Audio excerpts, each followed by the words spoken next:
Good evening, everybody. Happy Monday. Let's do some exercise. Let's do some stretching, I guess. Yeah, let's do some stretching. Ah,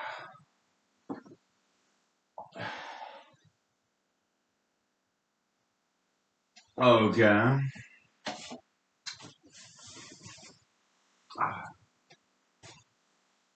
Ah, all right, stretching.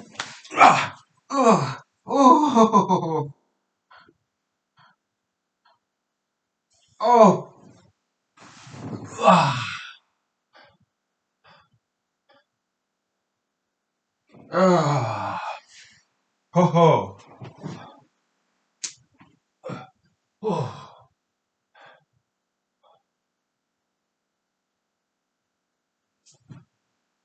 ah,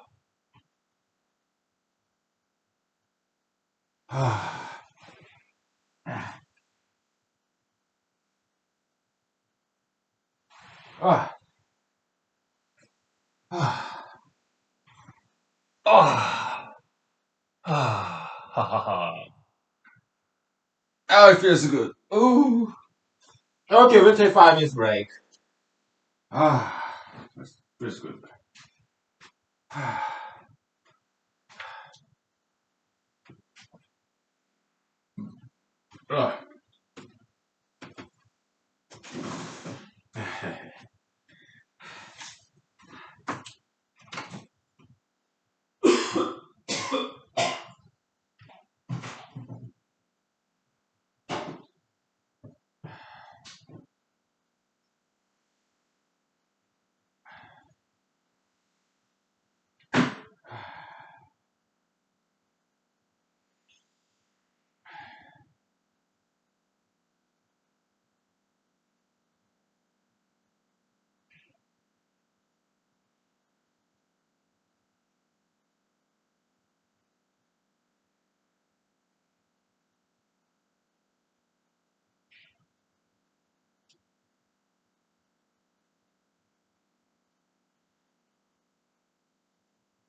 Ah,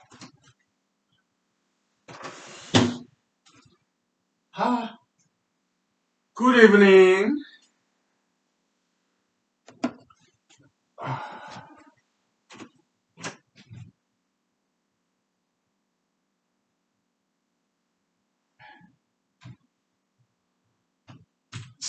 Huh? Happy Monday.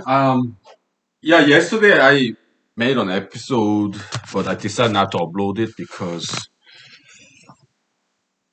I guess I was just too drunk, and sometimes it happens like I say things that's not very nice, like so unnecessary things. Yeah. So whenever that happens, I decide not to upload it. Okay. So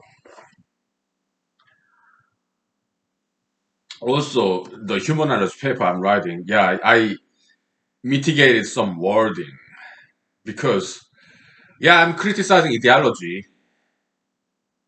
like BLM, LGBTism, BLMism. But the thing is, there are a lot of people in there who subscribe to that ideology. They are like people living in that house, metaphysical house, right? So yeah, I have to be careful not to offend people too much. But we have to make careful balance between self-censoring, self-censorship. Yeah, it's important that we do that because we don't want to offend people too much, right? But at the same time, we should not over censor ourselves when we write things, when we say things. We just have to make careful balance. It's not an easy thing. Do you know why some people are far left, far right? It's because uh, moderation, like being in the middle, that the balancing act, that's the most difficult part. Okay, so too far left or too far right, like BLMism, pro-Trumpism, those are two extreme ideologies nowadays. Pro-Trumpism and pro-BLMism, right? BLMism, the far left, far right, and it's a form of indulgence, self-indulgence, ideological indulgence, right? Yeah. Let me refill this bad karaoke. Okay, so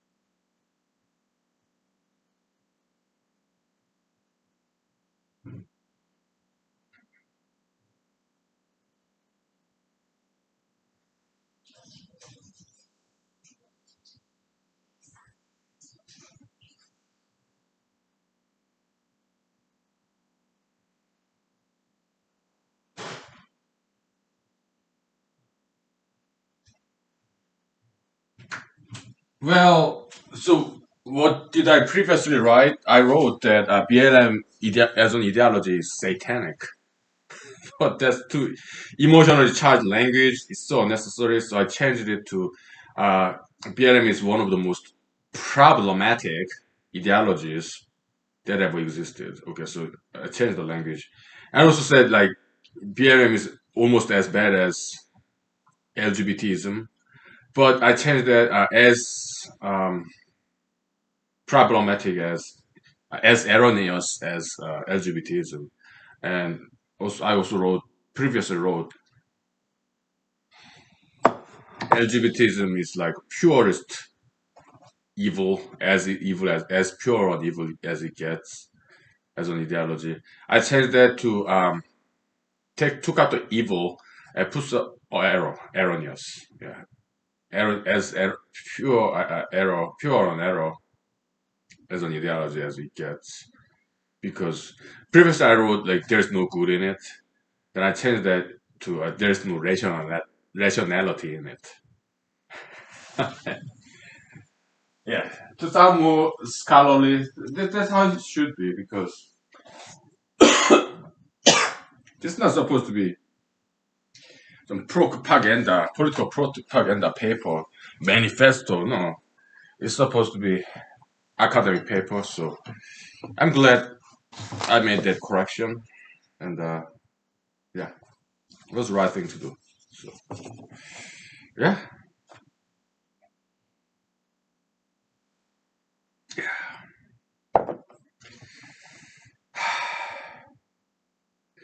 yeah. So happy Monday, everybody. I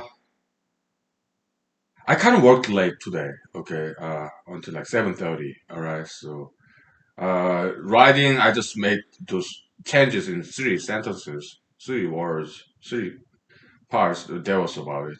And yeah,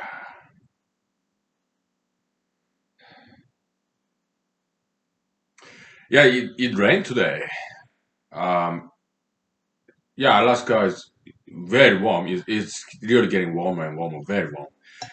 A couple of years ago, it wasn't like this. January in Alaska is raining. It rained, but I have no complaint. Actually, it's nice and comfortable as opposed to extreme cold where it used to be, when it used to be back in like a couple of years ago. Yeah, this year is very warm, but well, that's good. I mean, as an Alaskan, yeah,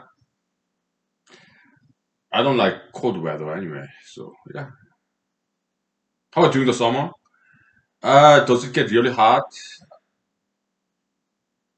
Well, not as hot as other places in America, but summer isn't too bad. Yeah. Anyway, so some politics commentary. Mr. Joe Biden, soon to be president, like a couple of days from now, I guess.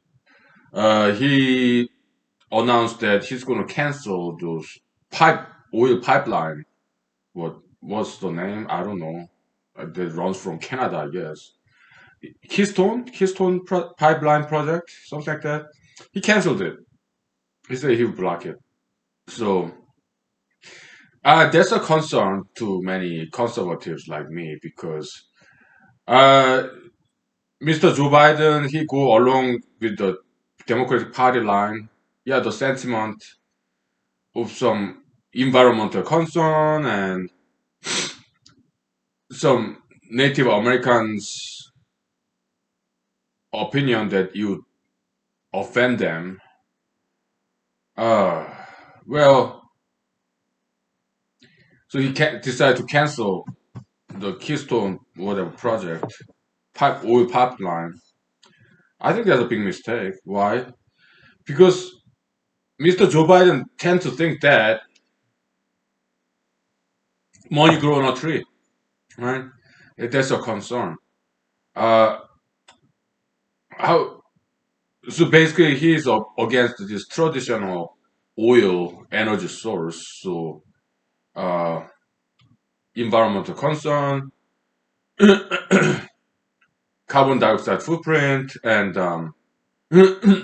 what else? The global warming, climate change.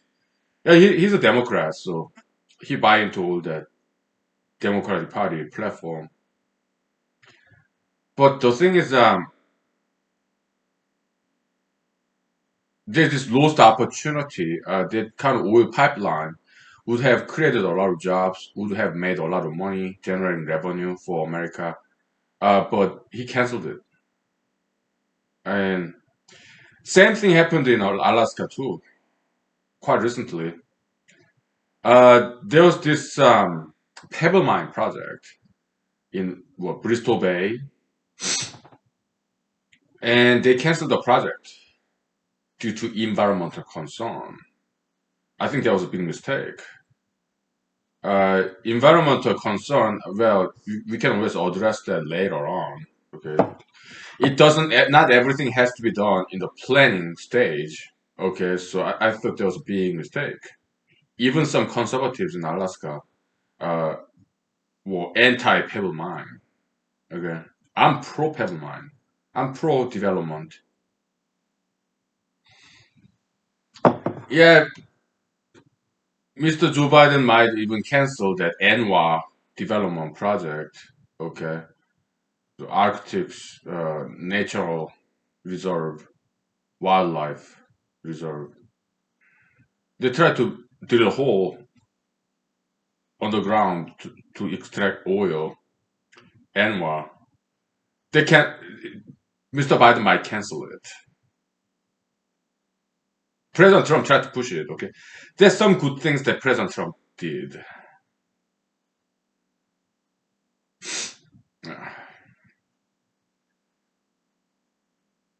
So Mr. Joe Biden, he's what 2 billion budget deal like COVID-19 relief on where does the money come from? Money does not grow on a tree. So uh,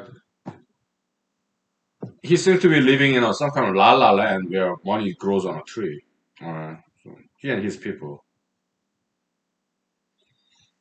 keep eliminating, canceling these projects. Then where does the money come from? Okay, and also like debt cancellation of all the student debts. Okay, where does the money come from? It's very troubling and concerning. So, well, but life goes on. So,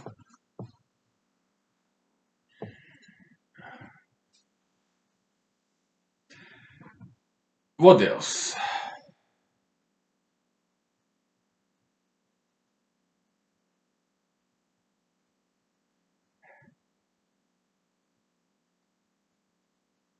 So, well, copium channel theory is a big chapter in humanology, in copiumology. So, I I briefly touched upon some basics in copium channel theory in the paper, but there are some more that I'm going to write later on. Yeah. Okay. Yeah, the structure of this paper doesn't have to be perfect. Yeah. I can always add on later on. So,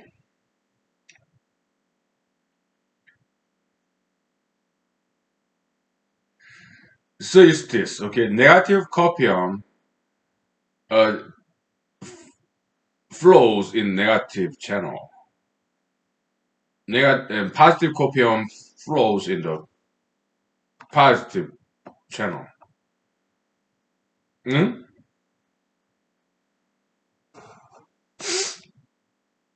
Ah, it's very confusing.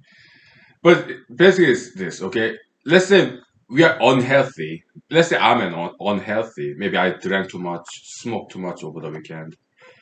So if I'm unhealthy, if I feel some pain, like emphysema, difficulty of breathing because I smoked too much, maybe. But I'm not sure if it was that. I think it was this change in temperature, sudden change in the weather. When it gets hot in the weather, yeah, I tend to feel this. I feel as if I'm not getting enough oxygen. The hyperventilate more. Probably it's because I need to get rid of heat in terms of exhalation. I think that's what it is. Okay. It only happens when it's weather suddenly become very warm. Okay. But whatever. Okay. Whether it's weather, whatever. If our body is not comfortable, then this copium is negativized. Okay, and that kind of bad mood, that bad copium, tend to generate negative thoughts because negative copium flows in the negative channel. Huh?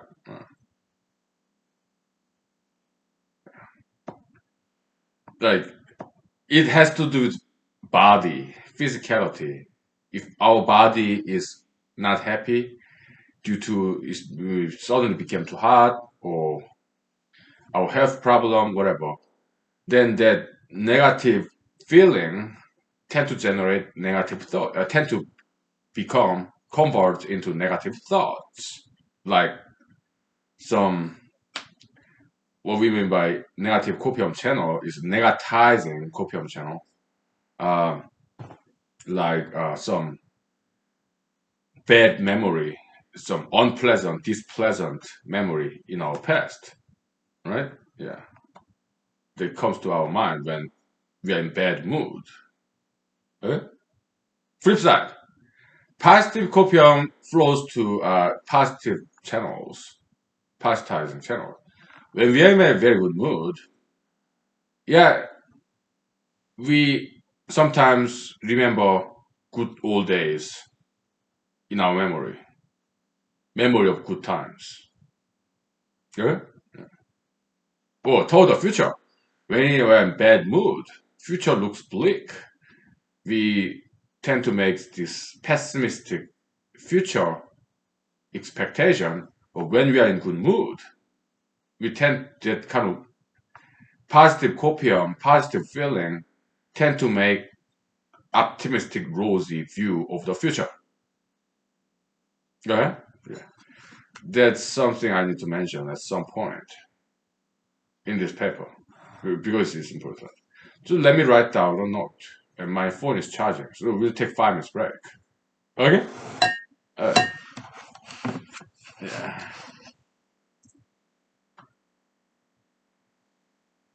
Okay.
One second.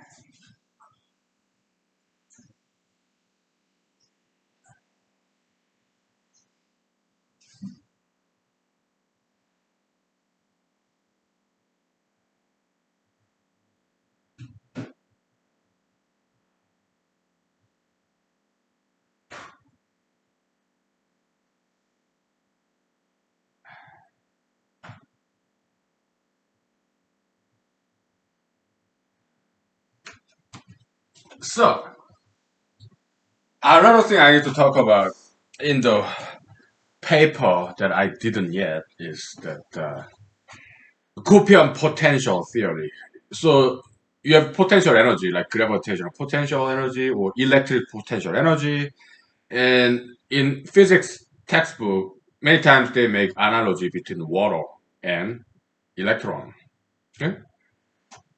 Yeah, you have voltage, pressure, right? Yeah. How about wind? High pressure, dense air to low pressure. Wind blows, right? Yeah, electric potential energy. You have a lot of electrons together, a lot of protons together, right? You separate in the plate. That's like capacitor or whatever. Okay, battery, right? And then you connect the either ends of battery with some light bulb in between. Electrons flow from negative side of the battery to the positive side. Right? And why do you need light bulb? Why don't we just connect the battery? Well, then it may explode and also it may catch a fire. Why? Because electrons they will move so fast, their electric potential energy will turn into kinetic energy, heat energy, kinetic energy then heat energy, collision of electron to the other end, and it can cause explosion, fire, dangerous. Okay, yeah, batteries are dangerous. Okay, so yeah, Tesla and other companies, GM, they are trying to invest in like they're investing on electric cars. Very bad idea. Electric car is a very bad idea. It's a dangerous idea. Okay, even if they somehow like invent some batteries, there'll be a lot of accidents there. Okay, so electric car is a very bad idea. First of all, it takes too long time to charge the electric cars. Okay, electric car is a very bad idea. Okay, it's just dumb idea, and it costs more. It's less efficient in terms of efficiency. It's less fuel efficient. Okay, yeah. At some point, I write about that. It does not save environment. It does not slow down the global warming. It doesn't. It it actually even worsen it because it's less fuel efficient. Why? Because there's more steps of conversion, energy conversion, and energy get lost during those conversion. Okay, yeah. All those electricity they came from fossil fuel burning power stations. Okay, electric car is one of the worst idea ever. Okay, just this activism, politics, influencing science and technology, also corporate investment. What a dumb world we are living in. Very scientifically ignorant and illiterate. Maybe the world has been did that way forever, ever since the beginning. But now that I'm adult, scientifically literate adult, I can see how absurd this world is. How absurd many people are. Okay. Yeah. I'm sure it's been that way. Anyway, but it's not that people are dumb. It's that just that they're busy, so they don't have time to think things through. They're busy with their family members, their job, hobbies. Okay, so when they think about some ideology or even science, they don't. They cannot afford to spend too much time in it They only have disposable time and disposable energy. Okay, and many times they get it wrong. Okay, yeah, climate change alarmism, electric carism. Dumb idea, very dumb idea.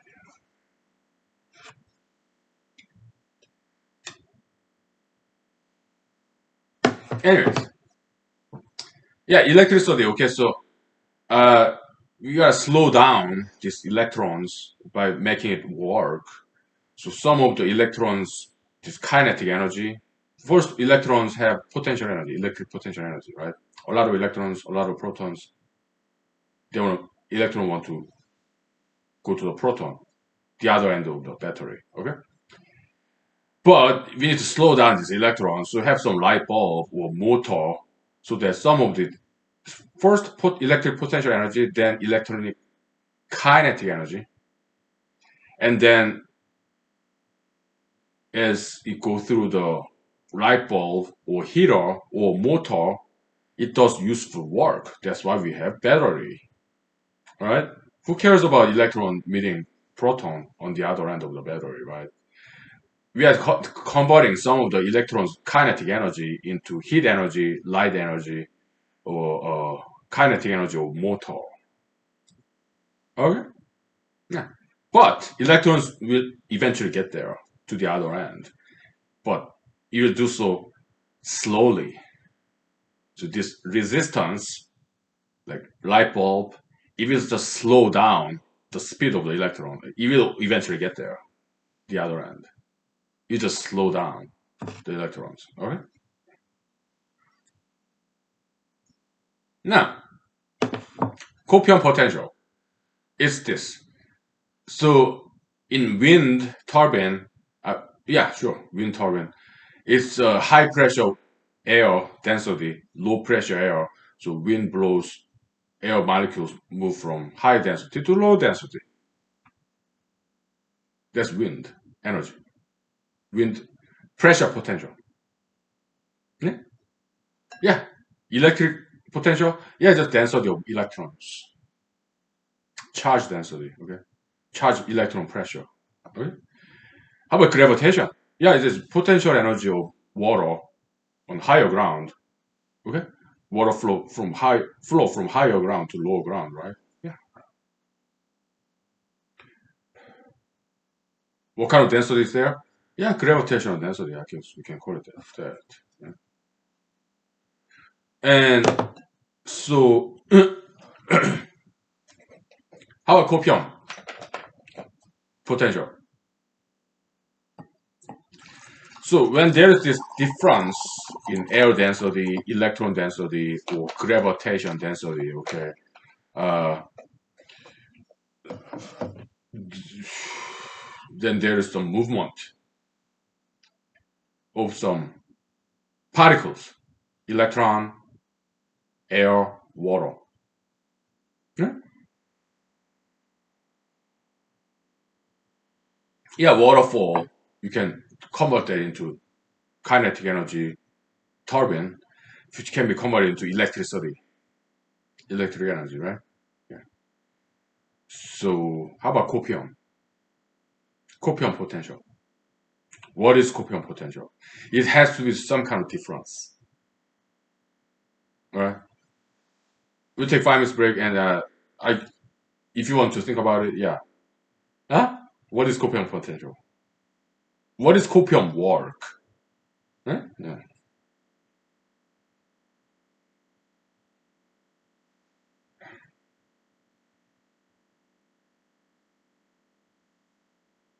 All right, let's take 5 minutes. Mm. Uh,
So the flow of copium happens when there's difference between two spatial points, right? Yeah, air, high pressure, low pressure, that difference in pressure.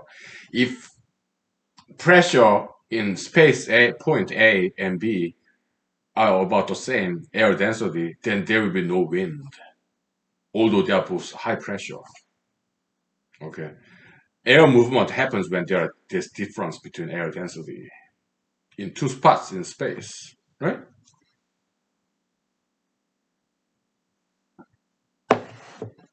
Yeah, water same way.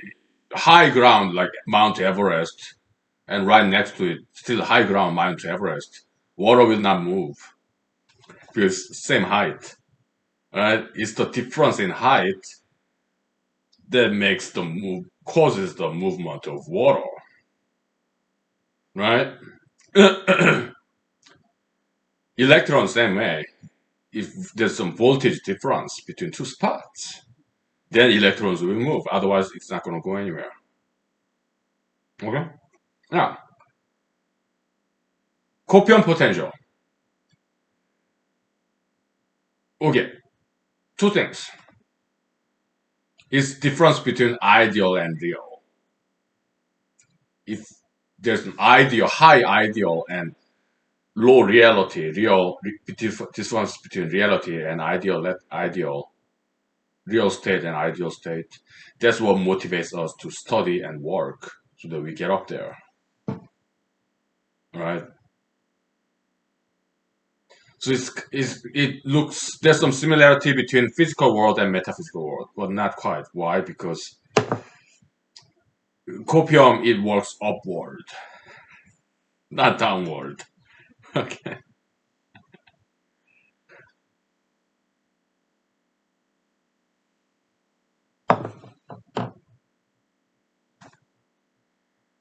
Yeah.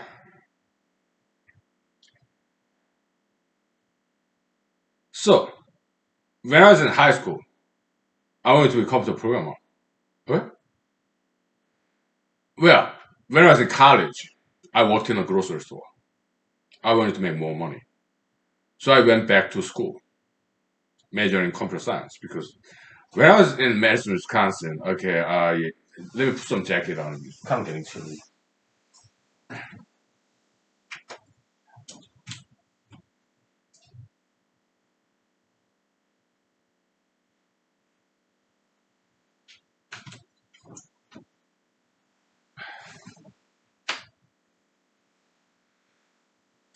When I was in Madison, Wisconsin, as a college student, yeah, I took some semesters off because my English was not good to catch up with my English. Okay, yeah, I worked in a grocery supermarket.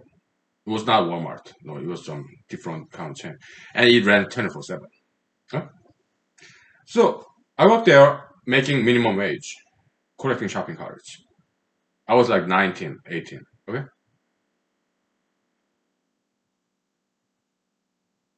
something like that. So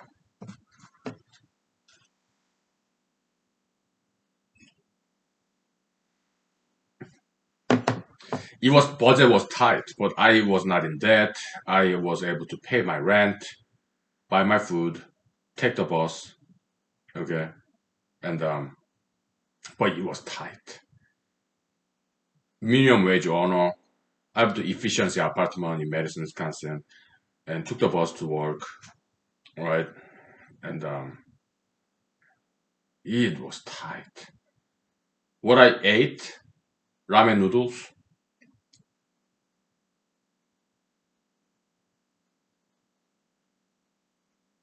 maybe like chicken thigh,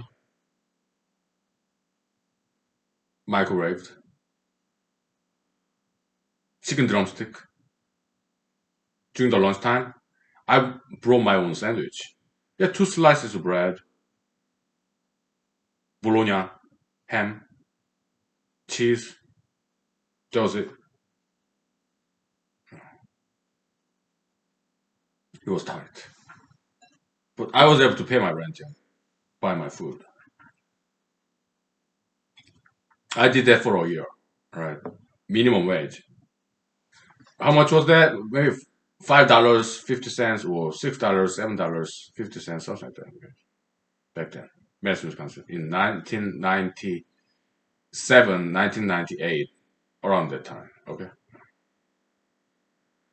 So I was collecting my shopping carts. I mean, shopping carts in the supermarket parking lot, and I saw this gentleman. Okay, he was a white guy, and he has his car. I didn't. I took the bus. So he's smoking cigarette in his sedan car, and he kind of gave me impression that he might be a computer programmer. Huh? Also in the job posting, there's this post job posting. They say, yeah, computer programmer wanted, and it's like $21 per hour. I was like, wow, that's like 3 times more than what I make. I guess I was making like $7 an hour minimum wage back then. Okay, so I was like, oh, you know what? I'm gonna go back to school. I think my English is kind of better now. Yeah, I majored in computer science. Okay. To make more money, to be able to buy a car. Yeah, real and ideal. Okay, so as a minimum wage worker, yeah, I went back to school, majored in computer science, and became a computer programmer. Okay, to make more money. Yeah, steep uphill learning curve. It was not easy to learn how to program. I knew nothing about it. Okay, but I got it. Okay, so yeah, yeah. So motivation. Okay, work, study. Yeah, it happens because I real and ideal. The difference between real and ideal. Okay.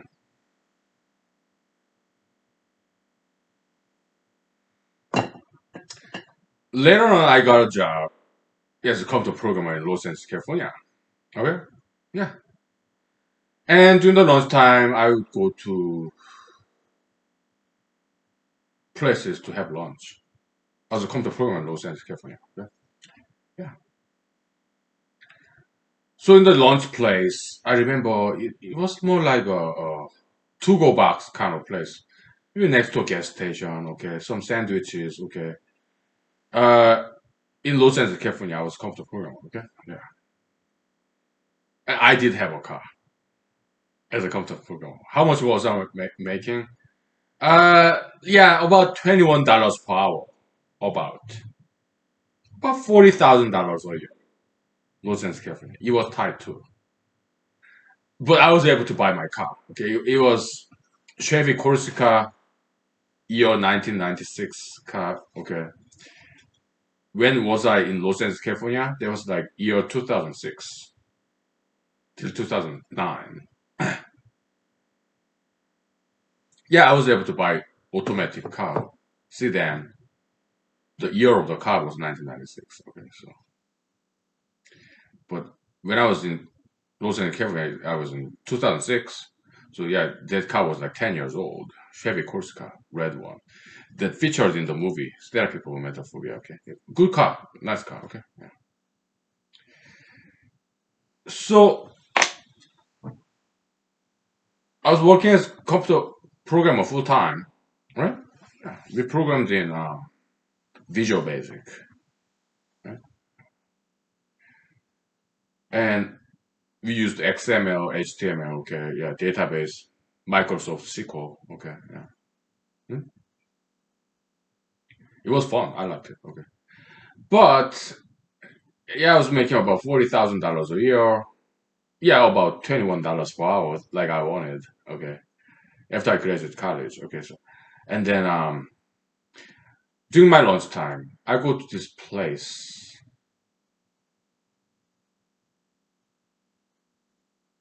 That place is like I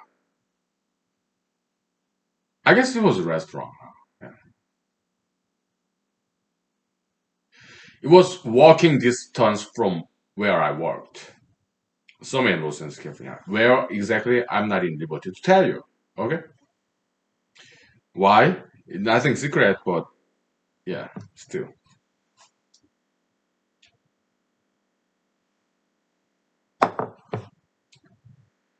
So I go to this restaurant to my lunchtime and look around. Yeah, I was a computer programmer, right? Yeah, we are not required to wear suit and tie, right? As computer programmers, it's just casual, right? And I looked around and I saw some people with suit and tie. I don't know what they did for a living, but it seemed to me they make a lot of more money than I do.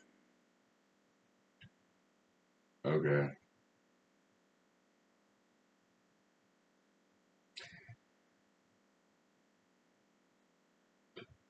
and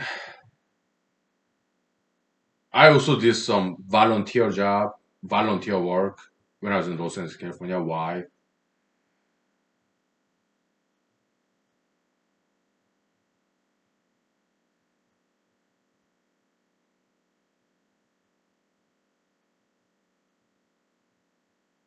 I guess just out of boredom, I guess, to meet people. Right?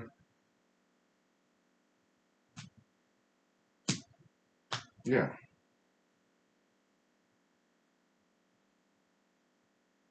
And I met some good people there. They're white guys, okay. Don't get me wrong.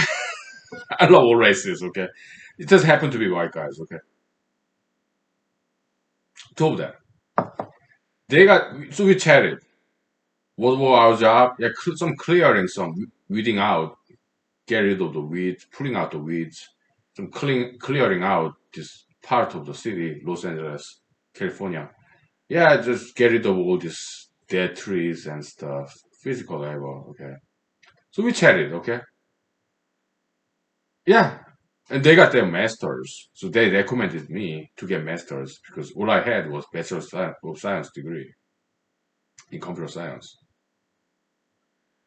Yeah, so they recommended me to go to master's degree. I was like, oh yeah, thank you for your advice. Yeah, then I started studying for law school. Okay. Because there was like year 2006, something like that, 2007, 2008, right? So like, and I watched the television and this Mr. Barack Obama and Mr. Joe Biden running mate running for president, vice president, okay, and they are both lawyers, and I was very impressed because I was more liberal than conservative back then, back in 2008. But I did not vote for him, President Obama. I voted for Mr. Ralph Nader of Green Party. Okay, yeah, but yeah, they did impress me. Okay. Future President Barack Obama, future Vice President Joe Biden, back in 2008. They are both lawyers, and they seem to be very good people with good heart, right? So they did impress me, and they kind of inspired me to go to law school. Because back then I was slightly more liberal than conservative. Why? I was like young, 30 years old. It was like 12 years ago, 2008.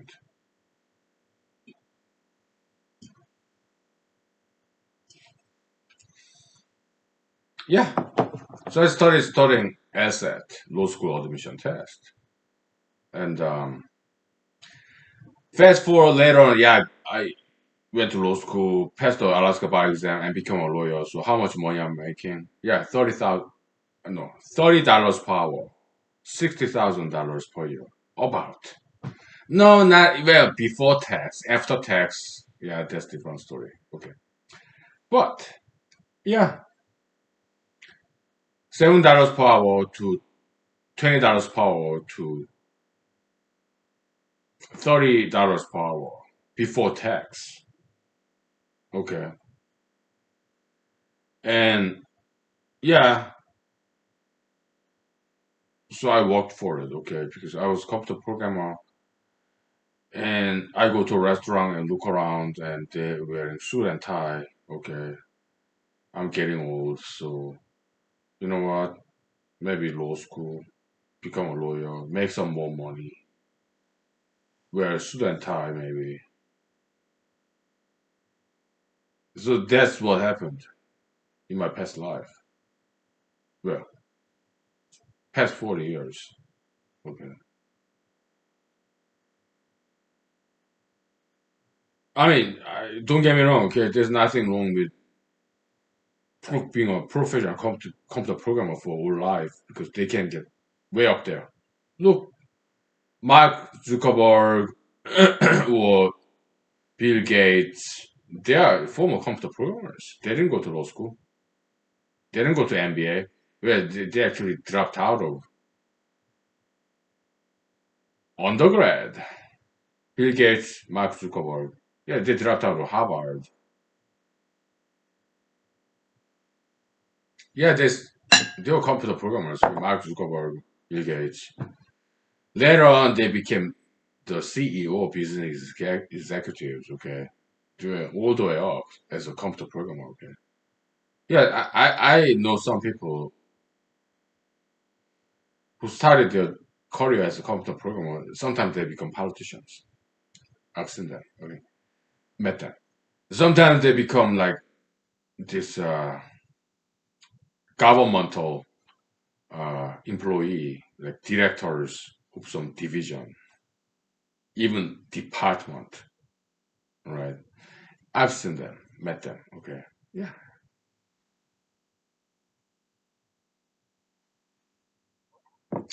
It just happened. I just happen to be a nomadic individual, nomadic personality. So I like learning different things, moving to different places. Okay, so that's why I switched my career so often, perhaps more often than others.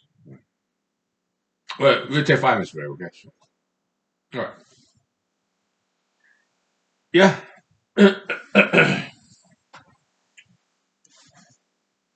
Yeah, we've been seeing humanology and some story time, right? Copy on potential, whatever, right? It's all good. Yeah, it's all cool.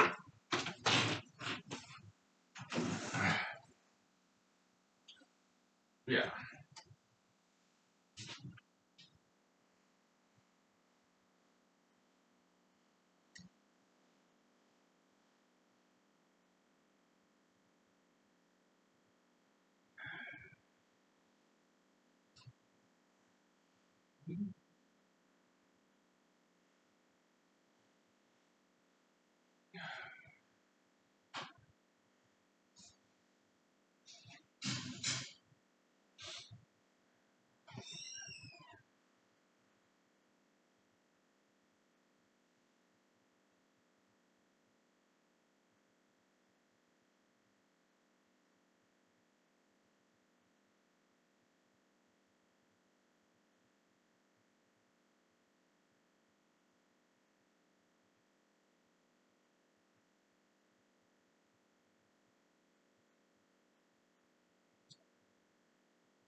Okay, so uh yeah, so well, I'm sorry, I just spoke Korean by mistake. 뭐야? What does that mean? What is it? Uh, what was that? 뭐 means what? Okay. 뭐? It means what in Korean language. Okay. So let me refill this coconut vodka.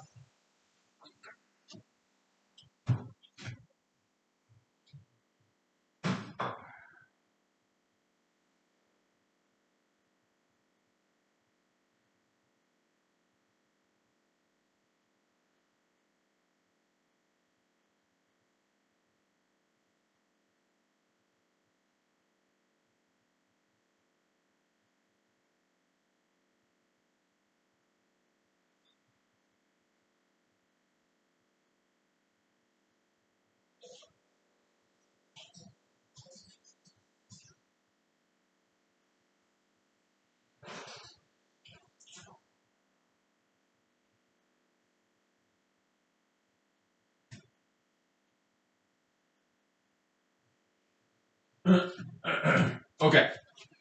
So during the lunchtime, what did I eat? Well, I went to Chinese buffet. It was fantastic. Okay,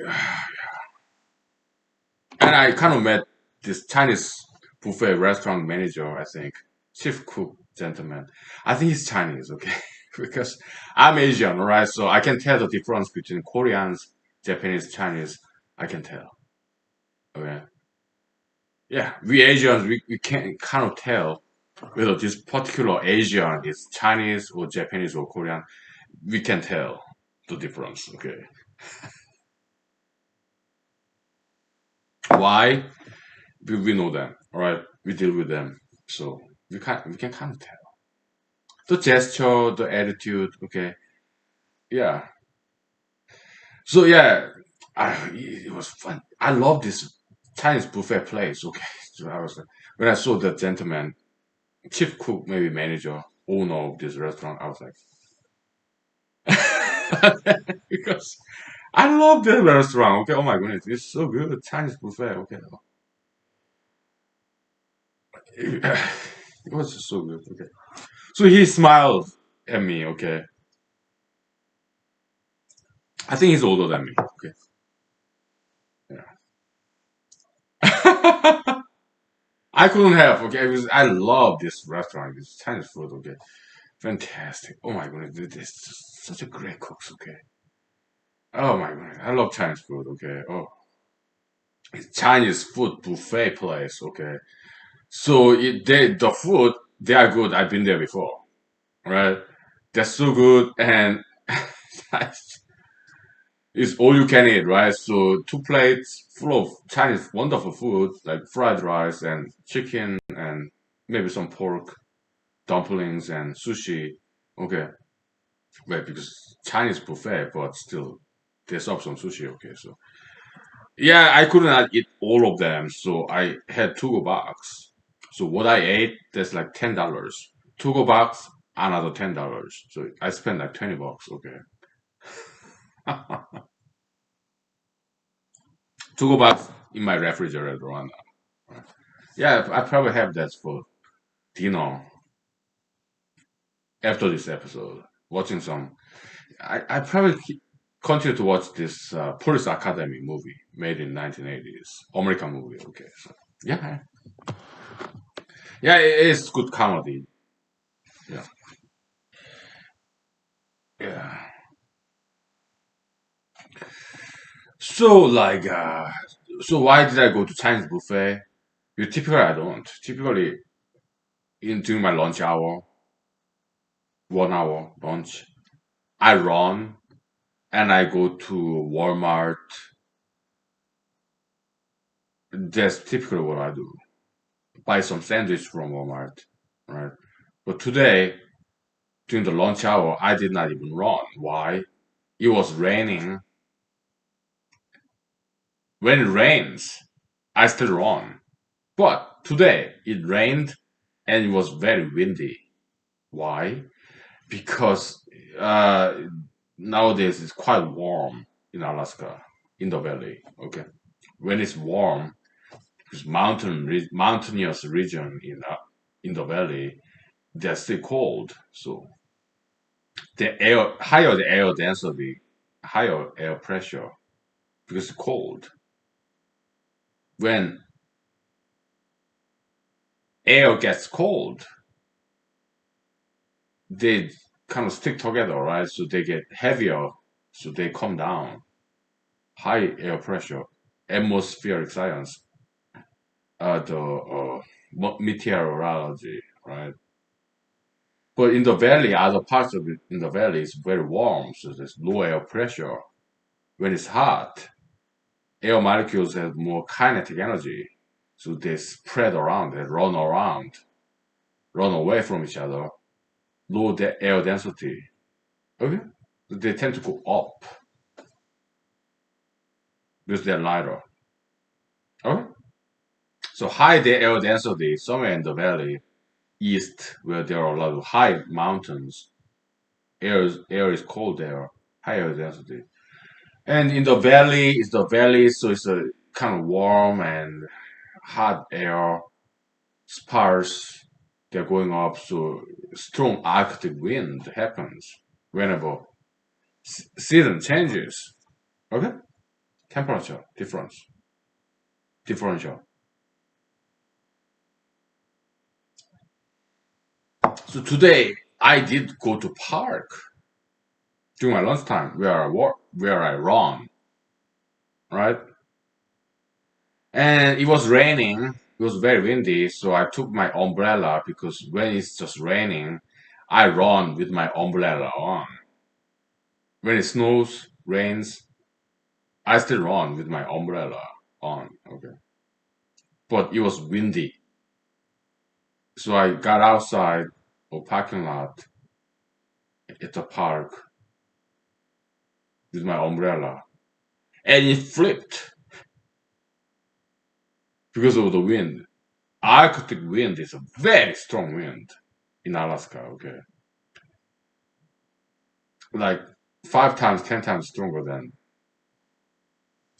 anywhere else. Okay, very strong wind, Arctic wind in Alaska. It flipped my umbrella. Okay, and on the pavement in the park, yeah, ice is melting. Okay, it's so slippery. I was like, yeah, you don't forget it. I'm not gonna run today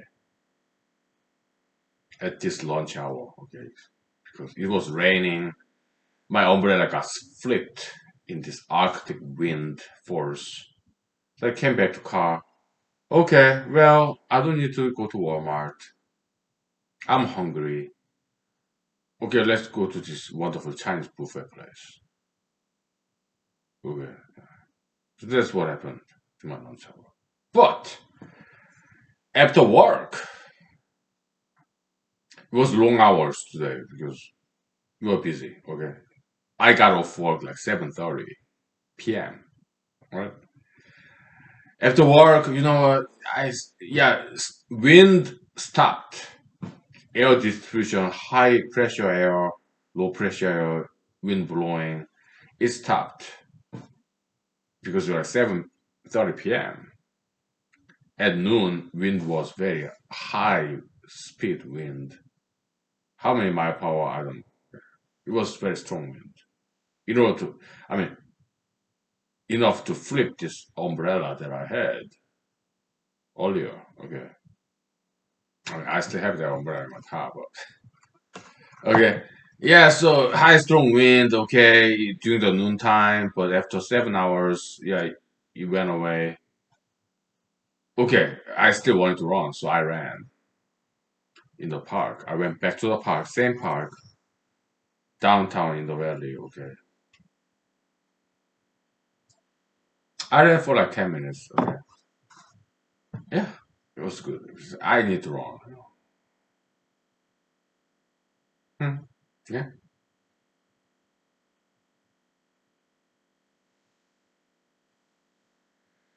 yeah, So it's a Chinese buffet restaurant. I ate there, dine in. Why? This is a valley in Alaska. Anchorage, Alaska, well, there's more democratic, liberalistic, right? There's more restriction there. But in the valley, like 1 hour and 30 hours, 1.5 hours away from north of Anchorage, okay? We are more conservative here, okay? So there's the dining restaurants open for dining option, okay? Very sparsely spaced, but there's some tension there, okay? Why? Yeah, coronavirus, okay? So, yeah, I went there and some patrons of the Chinese buffet restaurant look at me and they saw me not wearing a mask, okay? So, yeah, I had my mask in the pocket, okay? So, yeah, I put my mask on, okay? So,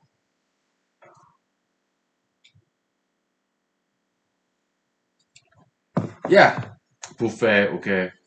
Take the plates far away from other patrons in the restaurant and then take off my mask and eat. Oh, it was delicious. I'm a huge fan of Chinese cuisine.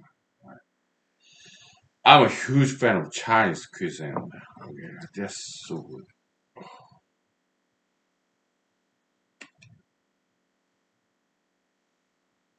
Some Chinese restaurants in America is owned by Koreans. Okay, but this particular Chinese restaurant, I think it's owned by actual Chinese Americans. Okay, yeah. We can tell we are Asians. Okay, we can kind of tell the difference between Chinese, Japanese, Koreans. Okay, we can tell the difference. Yeah,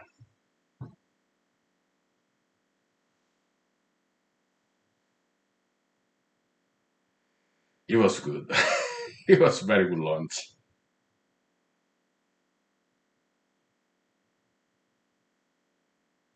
Yeah, they allow this wonderful Chinese restaurant, buffet restaurant. They let us pack the leftover, okay, and we have to pay some more, okay. Yeah, because we don't want to waste the food, okay. If I have just left it there, would not have had to pay 10 extra dollars, okay. But I wanted to preserve this food. Yeah, let's pay 10 more extra dollars. Do you let's realize, I'm sure you know, okay. Let's realize how much human labor it takes it takes to prepare this lunch. If I just left those food in the Chinese buffet restaurant earlier today, I could have saved $10. But I decided to pay $10 more to have this to-go box in Chinese buffet restaurant. Why? Because to me, food is holy. There are plants, animals. To me, food is very religious. Okay. Plants, they died. Animals, they died. It's like sacrificial animals, sacrificial plants in God's altar. Okay. Very ritualistic, religious. Right. How about human labor? To have this food, $10 worth. A lot of human labor. Cooks, transportation drivers, truck drivers, okay, piece of chicken, pork, right, beef, cooks, truck drivers, farmers, human labor, okay. In my opinion, food is so holy, all right. So I was more than willing to spend $10 more to put in the to-go box this leftover Chinese buffet food because a lot of people worked to have this end product, final product of this Chinese buffet food. Cooks, truck drivers, farmers, and also animals and plants. Okay. So when I see movies, TV shows who play with food, to me that's very sacrilegious, like blasphemous. Okay. I don't like those TV shows, music videos, movies that play with food, waste food. Because look, how many people on earth are dying from hunger? And these people in Korea, K-pop, whatever, Korea or America, Hollywood, some movies, TV shows, they play with food. In my opinion, that's very disrespectful because some people are dying of hunger. Okay. And this food that we eat, animals, plants died for it, right? So that we can have food. Truck drivers, cooks, farmers, they worked very hard to so that we can eat some food.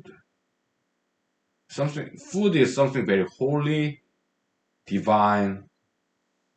So playing with food, to me that's very blasphemous and sacrilegious. Very disrespectful.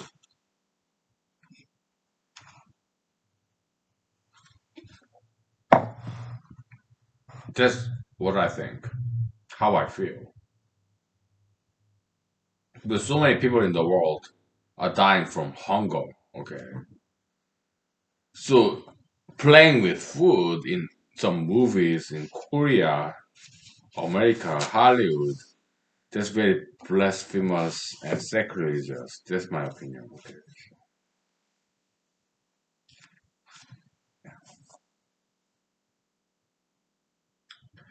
When I was a teenager in South Korea, okay,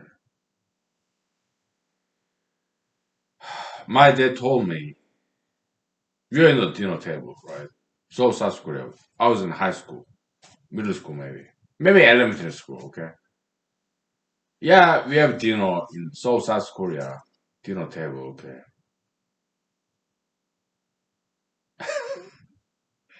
I love my dad, my mom, my dad, my parents, my siblings. I'm a huge fan. Okay, and I left some grains of this rice, and my dad told me, son, you gotta eat that every single grain on the plate. Every single grain of rice, cooked rice on the plate. Do you realize how many farmers work so hard to produce this rice in South Korea? You're not gonna leave it. You have to eat it. Every single grain of rice on the plate, okay? That's what my father said. That was like 1980s, 1990s, okay? So my dad, my mom, my siblings, okay, I'm a huge fan. They got ethics, morality, okay? I'm a huge fan of my parents' siblings, okay? I talk to them all the time, okay? So, like at least once a week, okay? So, because I'm a huge fan. Yeah.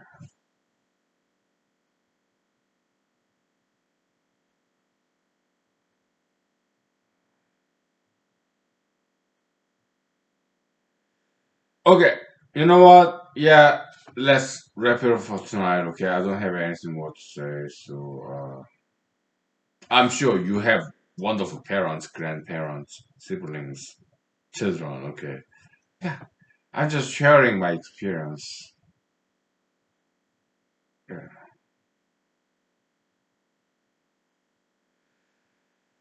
Yeah.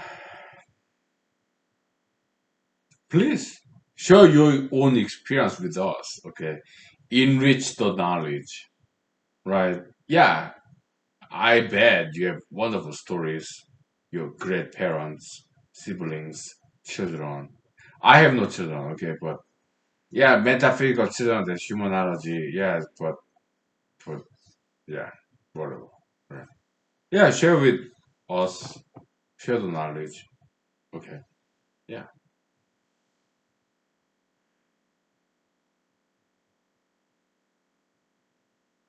If you have your own show, let me know. I'll be very interested. Okay? Yeah. Okay? Yeah. Because I will be your number one fan. Alright.